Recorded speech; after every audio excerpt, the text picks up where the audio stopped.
Today we are replacing multi-switch on Ford truck.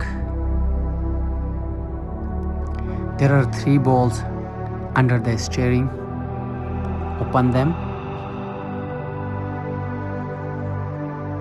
You can use screwdriver.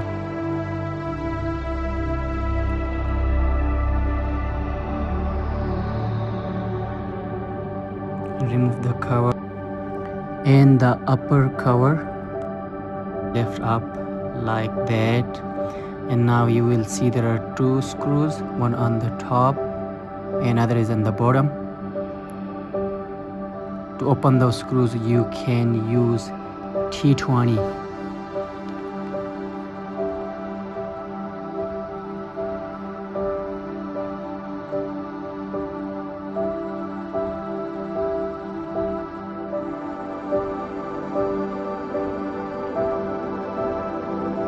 Open both screws, the switch gonna come out. Then you're gonna remove the 2 connections, and when you put it back, connect the harness first and then switch.